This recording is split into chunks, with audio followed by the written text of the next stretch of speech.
Tankless water heaters are awesome, but just like a regular water heater with a big tank, they need some service because some scale and sediment can build up on the heat exchanger inside there, and that's going to reduce the efficiency and the lifespan of the appliance. So in this video, I'm going to show you just how easy it is to flush out and descale a tankless water heater. Let's get started. First, a quick before and after look inside the guts of this heater. There's lots of scale and sediment in the view on the left, which was before I flushed, and on the right hand side you can see after I flushed, it looks a lot cleaner. Let's go over the tools and supplies you'll need for this project. Of course, with any good plumbing project, this starts with a nice big tall pile of very absorbent towels, just in case we have any drips or spills that are unexpected. Next, I've got some pH test strips here, and I'll get into exactly where these are going to be used and why a little bit more later on. Also, it's a good idea to have a toothbrush like this on hand. This is a really old one. It's been in my garage for a while. I use it for cleaning car parts and stuff. It'll be perfect for the small little cleaning job we have to do in this particular project. A pair of channel locks like this is going to be really handy for securing some hoses. And then we're going to be using some caustic chemicals today, so I'm going to want to have some protection for my hands and also make sure that I'm wearing eye protection so stuff doesn't splash into my eyes. Now this paperwork right here is actually the owner's manual for my heater, and I pulled this out because I want to encourage you to get the owner's manual for your heater. My heater is actually quite old and it's kind of a very basic system. Yours might be a lot newer and has more advanced features, and so as a result, some of the things that I'm going to be doing here may not apply for your heater, and you may have extra steps that I don't know about because I don't have your heater. All of that's going to be covered in your owner's manual. So for instance, newer heaters might have a dedicated mode you can put them in for flushing the heater, where it actually runs a timer and lets you know when it's done, and has sensors in there for how much scale has built up. Mine doesn't have any of that, and I only know that because I read the owner's manual in the maintenance section, so I know exactly what I need to do for my heater.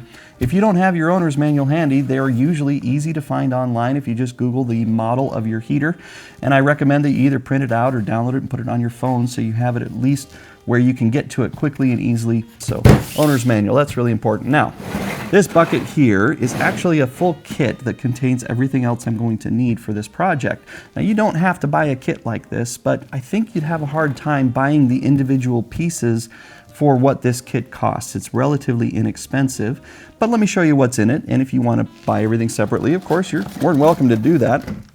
This, of course, is going to start with some washing machine hookup hoses, because we're flushing a washing machine? No, it's because the fittings on these actually are exactly the right size for the flush ports that are on most standard tankless water heaters.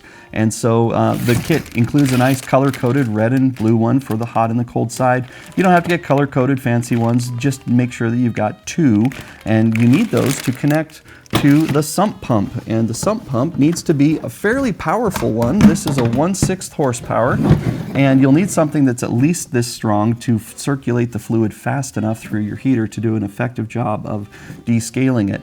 If you have a sump pump already, you can use that. Great, as long as it's powerful enough, but don't skimp on the sump pump. You want to make sure you get one that's powerful enough to do the job. Now also, I've got some descaling fluid here that is a commercial descaling product that is much more powerful than something like white vinegar and is still safe to pour down a drain when you're done with this project. Now this is a fairly caustic chemical, which is why I have the pH test strip so I can make sure I've rinsed it all out when we're done with the flush. But if you don't want to use this, you should know a couple of things going in. You can use white vinegar, like I said, but you'll need to use a lot of it. You'll probably need 4 gallons, and you'll need to let it circulate through your heater for a long time, about 3 to 4 hours. It's up to you. You can use a commercial descaler like this, which will go very quickly and do a very effective job. Or if you prefer to use something like vinegar, you can certainly do that. It's just going to take a little bit longer. Now, you're going to need to have a big 5-gallon bucket here like this, and then inside the bucket, I really recommend you have a screen like this that the pump can sit on top of inside the bucket, because there's going to be debris and scale and stuff flushing out of that heater, and you don't want that to just get sucked right back up into the inlet of the pump down here. So this sits down in the bucket. All it does is elevate the pump off the bottom of the bucket a little bit, and all of the sediment that you're pumping out can settle down below it and doesn't get sucked back into the heater. Then of course you need the bucket, like I said, and I've got a couple of extra buckets over here off to the side, which I'm going to use for extra rinsing and stuff when I'm done with the actual flush. So as you can see, there's not a ton of stuff that you're going to need, and the things that are unique to this project It's really just a one-time investment, and then you own it, and it's really pretty inexpensive. Now, like I said, you don't have to buy this kit. You could certainly pick up everything individually, but if you like the convenience of having everything just in one place and you don't have to worry if it's all going to work together, I'll leave a link for the kit down in the description below. Now, in addition to having all of these supplies, your plumbing has to be set up a very specific way as well. So take a look at the plumbing that's attached to your heater. You should have valves that look something like this, both on the hot and the cold side. These are my flush port or isolation valves, and you'll know that you have them when you've got a thing that's got a shutoff valve and another shutoff valve, as well as a little cap where you can screw in a hose. And again, you should have one on the hot and on the cold side. If your system does not have one of these, and a lot of older ones actually were installed without them, then you'll need to get these installed before you'll be able to flush your heater. Now luckily, this is a very easy process and the parts are inexpensive.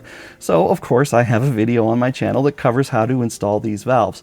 So if you don't have these, go check out that video, and then once you do have them installed, come on back here and we'll go through the flush. Before I get started into the process, let me go over a couple of really common questions that I know are going to come up while you're watching this video, so I'll try and hit them all here. The first is, how often do I need to do this process? And the answer is about once a year, or if you have fairly hard water, at least every 6 months or so.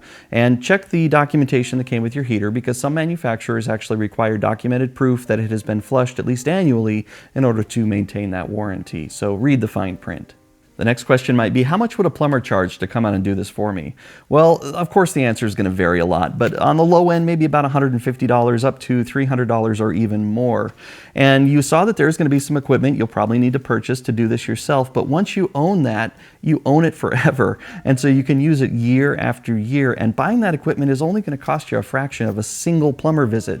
So this really is a very budget-friendly way to take care of a critical piece of your plumbing system, and it's genuinely very easy to do yourself.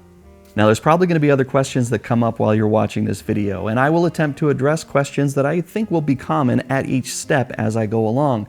So I'm going to encourage you to watch the entire video first before you even start working on your own heater, because I don't want there to be any surprises at all when you're standing in front of your heater with a bucket full of Descaler. Now, if you do find that after watching the whole thing there are questions that I did not address, by all means hit me up down in the comments. I do pay attention to those, and I would love to help you out getting your heater flushed. Now, before you even touch the heater, it's a good idea to go to the cold water faucet and fill up a small cup with water. Take one of your pH test strips and put it into the water for a few seconds, and then pull it out and wait for the test strip to finish reacting and have a good reading on it. Use that to determine what your baseline is for your water supply. Now, we're testing the cold water specifically because we know it hasn't passed through the water heater yet, and this is going to give us a nice clean reference point that we'll compare to later after we've rinsed out the Descaler. We'll go ahead and label this baseline strip as the before reading, and that way we won't mix it up with the strip that we'll use after while we're doing our rinsing. All right, we're ready to start the steps of actually flushing. The first thing we want to do is disable or turn off the heat source. In this case, it is natural gas, and there is a shutoff valve right here on the inlet pipe of the natural gas. If yours is electric, you might have to flip a breaker or otherwise make sure that the heating element will not turn on while you're doing the flushing. Next, we want to just unplug power. And this again is something that's specific for my heater. I mentioned the owner's manual.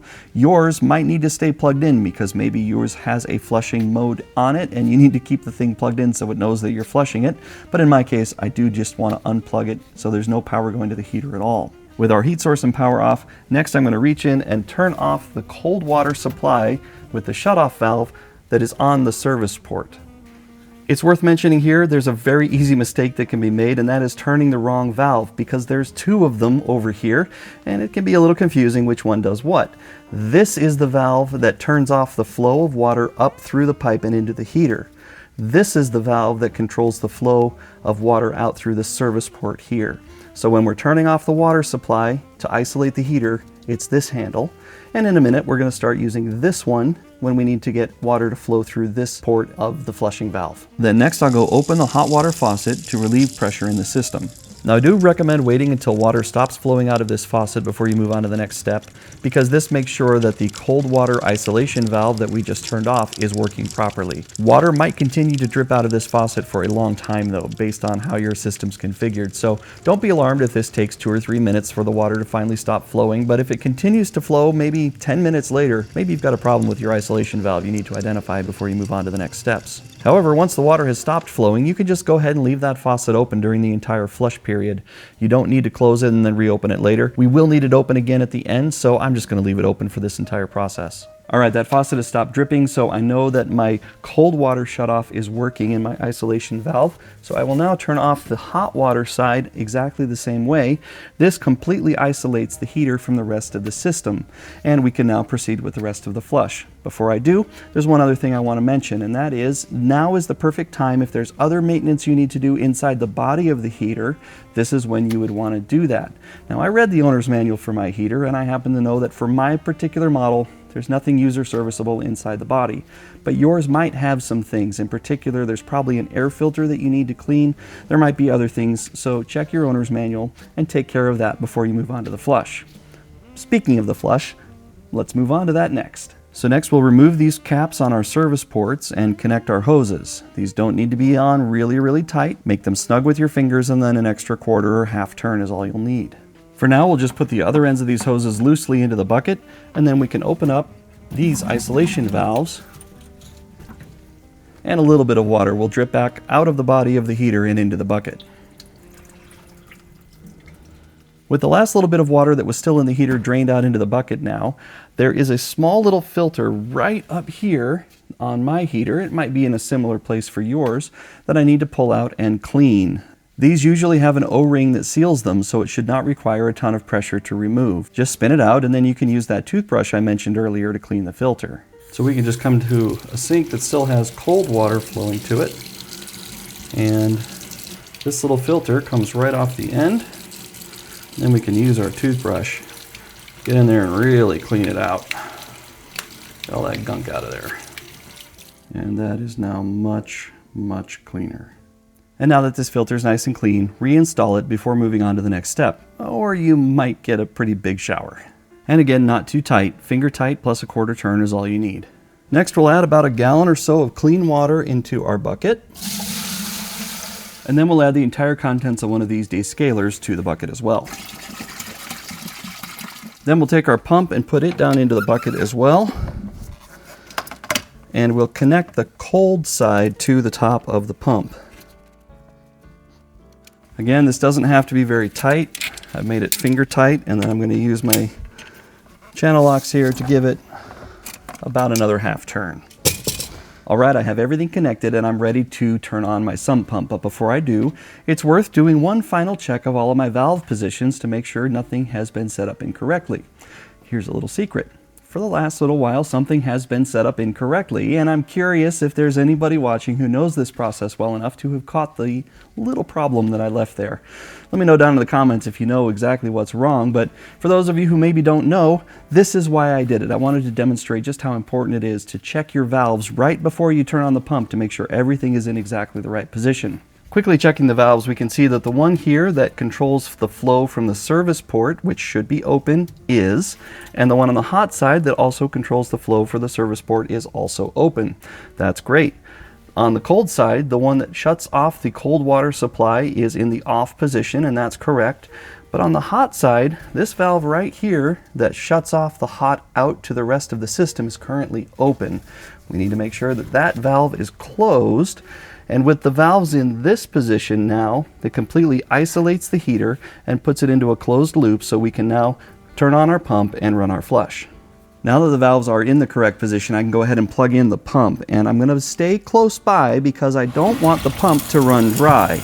Now this is going to make a fair bit of noise, and it looks like I am having a little bit of trouble with the pump running dry. We can see the water is coming out of the cold, flowing through the heater and coming back out the hot side. I'm definitely having the pump running out of water. So if this happens, we're going to unplug this. What's happening is the volume that can go up into the heater is great enough that the water level inside the bucket is dropping to the point that the pump can't pick it up anymore. And you don't want to do that because your pump running dry can damage the pump. So I'm going to add a little bit more water to this bucket. I'll probably put another gallon in, and I do have another bottle of the Descaler. So I will just mix up another gallon and a little bit of that solution. We'll add that to this, and then the pump should be okay. All right, with plenty more descaling solution in, we should not have any problems with the pump running dry. So we'll plug it back in and see how it goes.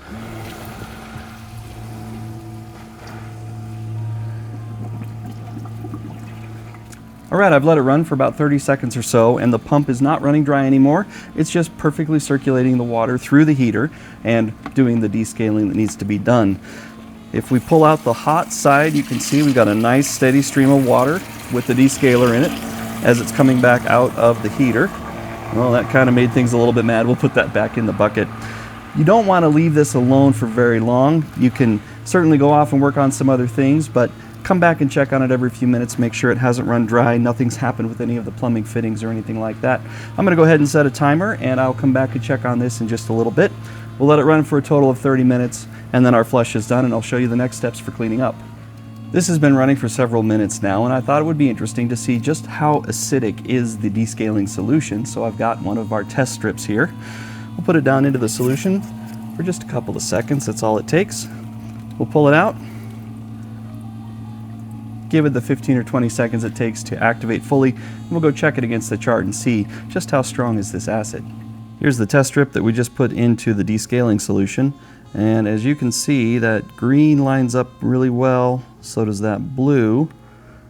That peachy color is somewhere between the 3 and the 2, and that final orange color, the camera's making it look closer to 3, but it really is sort of halfway between 2 and 3.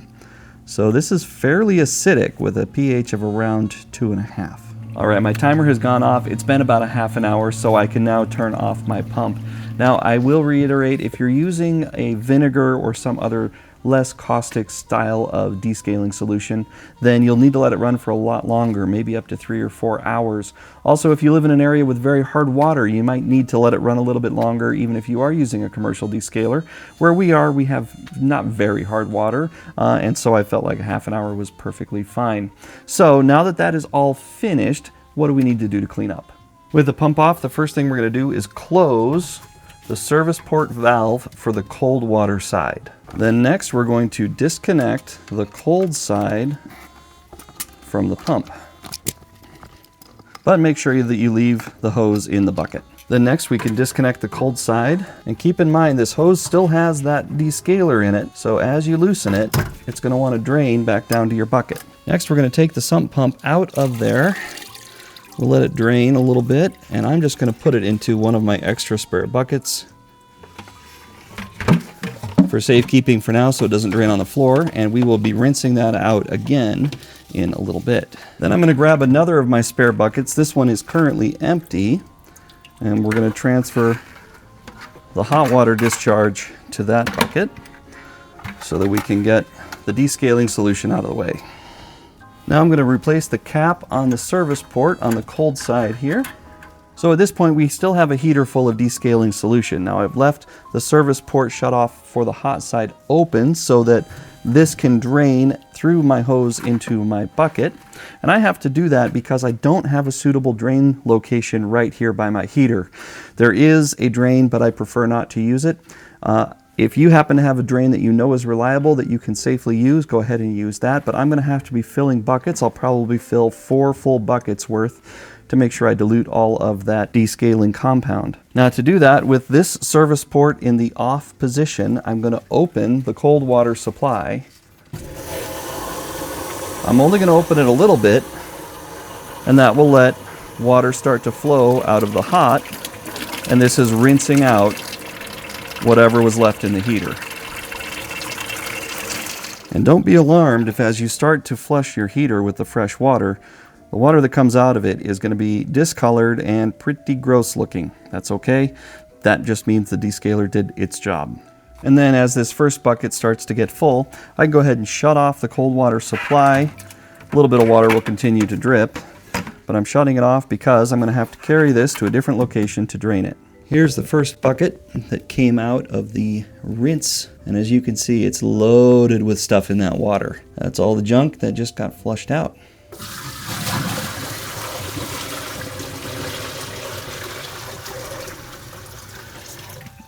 I poured out most of it, but I thought it was worth just a quick pause here to show how much came out of there. Now this is not a terribly large heater.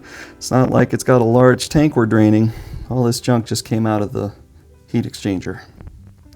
All right, I emptied my first bucket, so now I can open the cold water inlet again. and let it flush into the second bucket. We'll just keep repeating this process until I've flushed for a total of 4 buckets. Now, one other thing I am doing is I'm checking the pH level of each bucket as I go, because I want to make sure that we're getting enough of that descaler out to make it safe to put through the rest of my system. I already tested the first bucket off camera, but here I am with a test strip in my second bucket. Just a couple seconds is all it takes. We'll go put this with the others and mark it as bucket 2. Here's our test strip for number 3 and the test strip for bucket number 4. Here are the test strips that I've created so far, with the one, of course, at the very before I did anything at the very top, and then the descaler, which is obviously very acidic, and then 1 bucket, 2 buckets, 3 and 4, etc. Something that's interesting is if I bring the chart back here, try and get that where we can see it as well, they kind of go in this same order. So you can see the descaler, for instance, is still showing very acidic at, between 2 and 3 or thereabouts. The first bucket was up around 4, and then the second bucket jumped up to, I could be convinced that that's about a 6. Now 3 and 4 are interesting because they haven't really changed as drastically, which I guess makes sense. One thing I will note though is that the before strip has dried out an awful lot while I've been working, and so as a result it's a little bit hard to make sure that I'm comparing apples to apples here, because the before now looks like it's closer to 6, and the afters that I'm getting now look like they're more like around a 7, which wouldn't really make a lot of sense. I suspect as these dry they will likely lighten up to match closer to what was before, but the whole point here is to make sure that I'm not acidic anymore. So after flushing 4 buckets, I think we're about good. I'll do 1 more bucket just for good measure to make sure there's no more sediment left in there, and then I think we're good to move on to the next step. All right, my pH test strips indicate that the water is now safe to put through the rest of the system, so I'm going to go ahead and close the hot service valve, and then I will disconnect this hose. Probably need a pair of channel locks for that. And keep some towels handy. This might drip. It is full of water, and we'll let that drain into that bucket. And then I have the other bucket over here where I put my pump and the cold water hose. We'll just put this down in there, and we'll go rinse those out in a minute. Then I can replace the cap on the hot side service port, and finally we can reopen the hot side shutoff valve. Then we can open the cold side shutoff valve, and I'm going to do this kind of slowly at first. Check for leaks anywhere. I did disturb some of these fittings. I want to make sure nothing's going to leak. Looks pretty good. I think we can open this a little more. We'll let it go to full pressure. And now we can go downstairs and check that faucet that we opened up at the very beginning of our process.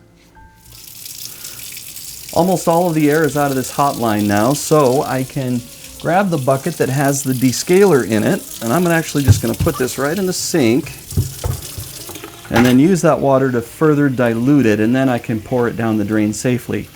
Now, I did check with the manufacturer for this descaler, and it is safe to pour down a drain, but you want to check with whatever it is that you're using to descale your heater. Make sure that it's safe to dispose of it this way, and if it's not, make sure that you do dispose of it safely. All right, now that this is almost a full bucket of the original descaling solution plus all of the extra water I've added, it's safe to just go ahead and pour it down the drain. And make sure you're wearing old clothes that you don't care too much about, because I did spill some. And make sure that you clean up any that you have spilled very quickly and rinse it down really thoroughly. I'm going to continue to let this just sit and drain.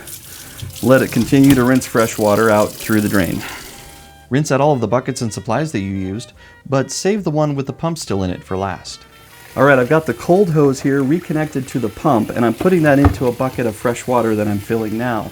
Recall that when I finished flushing the heater, I took this off while there was still full strength solution in the heater, that descaling stuff that's really acidic.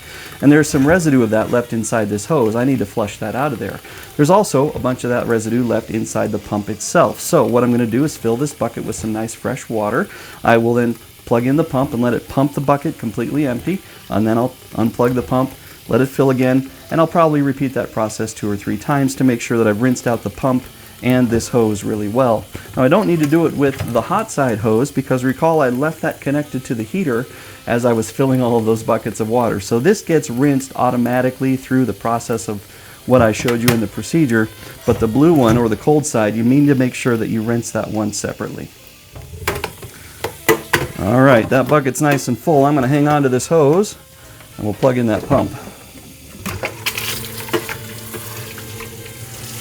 You can see I've got a nice, strong, steady stream of fresh water coming through the hose and through the pump.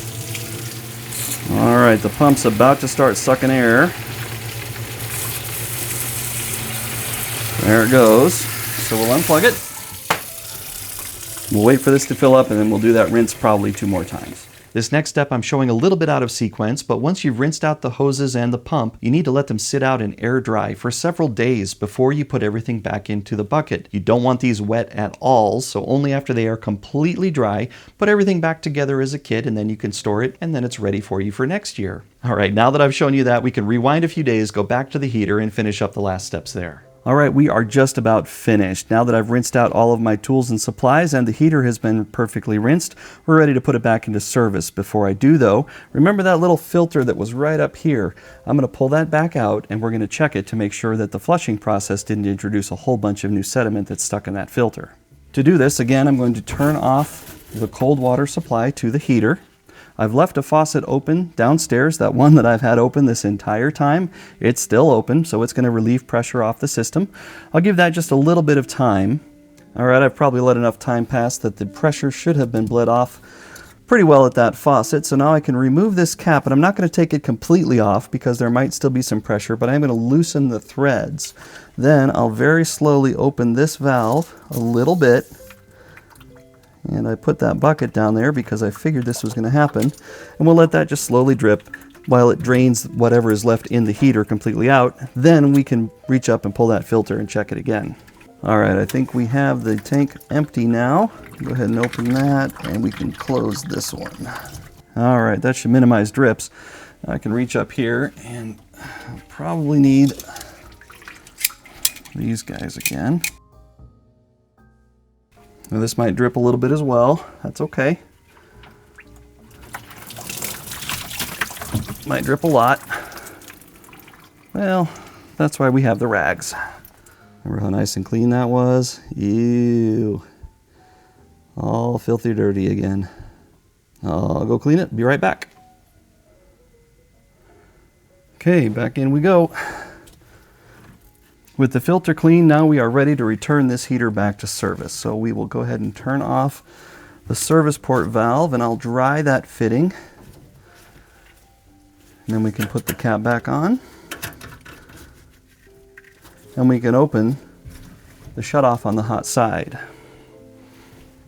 I'm going to dry all of this because when I open it back up, I want to check for leaks everywhere. We'll make sure that the service port shutoff on the hot and the cold are both in the off position. Made sure that our filter is reinstalled and snugged up, not too tight. Then we can open up our cold side. We'll start it slow and look for any obvious huge leaks. Everything's looking pretty good, so I'll go ahead and open it all the way. Let it fully pressurize the system. Then I'll go back to a faucet and open it on the hot side if it's not already, and wait for all the bubbles to completely clear out. Expect lots of sputtering at first, which will gradually dissipate as the air is forced out of the system. With the faucet still open on the hot side, return to the heater and re-enable the power and the heat supply. In my case, this just means plugging it back in and opening the shutoff valve for the gas supply. Verify the heater starts up. I can easily hear the burner start on this one, but yours may have a light or some other way to indicate operation. Then return to the faucet and feel the water get warm. Oh yeah, this is getting nice and warm now. I'm going to let this run for about 5 minutes just to let the heater get up to full operating temperature for a bit. Then I'll close the faucet and go back to the heater and do one final check for leaks. Alright, I've checked and I don't have any leaks after a full heat cycle on this heater, so I think this project is finished. Now I wanted to finish this video by going sort of quick fire style through a list of some common mistakes. Now most of these were covered during the course of the video, but they're worth reinforcing. The first is don't confuse the isolation valves with the service port valves. Those are the two different valves that I showed. If you mix those up and open them at the wrong time, you could send water or some of the descaling fluid where it shouldn't go, or you could get very, very wet. So make sure you know which valve does what. Go back and refer to that part of the video if you have more questions. Don't let your pump run dry. It's an easy mistake to make, and it's one that I demonstrated in this video as well. It looked like I had plenty of the descaling fluid down in the bottom of that bucket, but as soon as I turned on the pump, it needed to fill up the hose, it needed to fill up the heater, and then it needed to fill up the return hose, and there just simply wasn't enough volume of that cleaning fluid left. And so I had to shut down the pump, add more fluid. You saw all of that. The reason you don't want to let your pump run dry is because it can damage or overheat your pump, and it won't circulate very much of the cleaning solution through your heater. It just pumps a bunch of air effectively, and it doesn't do a very good job cleaning it out. So make sure that you keep an eye on your pump while you're running this, and just make sure that you've got enough fluid in your bucket. Another quick common mistake I see is people assuming they don't need to rinse out the heater very well when they are done with this job. You saw just how acidic the descaling solution is that I was using, and I used those test strips to make sure that as I was flushing or rinsing out the heater after I was finished, that I got my pH level back to where it was in the baseline to begin with. It's actually really important. Putting something that acidic through the rest of your plumbing system can damage it, and I'd hate to have anybody damage things worse by trying to make stuff better. So make sure that you actually rinse your heater enough. Those pH test strips are really inexpensive and a good way to guarantee you've done it well. I mentioned it a couple of times, but don't over tighten that little filter housing. It's plastic, and if you get in there with a pair of pliers and really start wailing on it, you will crack it, and then you're really going to be in trouble, because chances are you're doing this at 9 o'clock at night on a Saturday, and there won't be any plumbing stores open for a little while, and you'll be without hot water, and that's not ever any fun for anybody. Another common mistake to make is to assume that it's okay to turn on the gas when there's still air in your system. Don't do that. It can damage your heat exchanger inside the heater, and then it's time for a new heater. As I showed in the video, when I opened up the cold water inlet and the hot water outlet and went down to that faucet, I waited until there was no more bubbles and gurgles coming out of that faucet. That guarantees that all the air is out of the heat exchanger, and then it's safe to turn the heat back on with the heater. And the last common mistake I want to cover is not checking your owner's manual for your heater. And this is a really simple thing, but it can make a huge difference. If you assume your heater is just like mine, A, I can almost guarantee it's not. This thing is pretty old. And B, you're going to probably miss out on some extra steps. Now, the manufacturers of these heaters do a really good job of explaining both what you need to do and how frequently you need to do it for keeping them maintained. And the owner's manual is really the best place to go to find the specific service procedure for your heater. If you don't have your manual, they're easy to find online. Just pop your model number into Google and you'll grab your manual in a couple of seconds. I recommend printing it out, putting it into a Ziploc bag, and hanging it on the wall next to your heater. And I think that covers the most common mistakes that people are likely to make on this project. If you thought of something else that I didn't cover, or if you've got another question, please let me know about that down in the comments down below. I'd love to interact with you there. I look forward to it. And if you've enjoyed this video, then hey, let me know about that with a thumbs up down below. And if you want to see more videos like this, of course, you can always think about subscribing. It's completely free, but there's never any pressure for me to do that, of course. And as always, thank you very much for watching.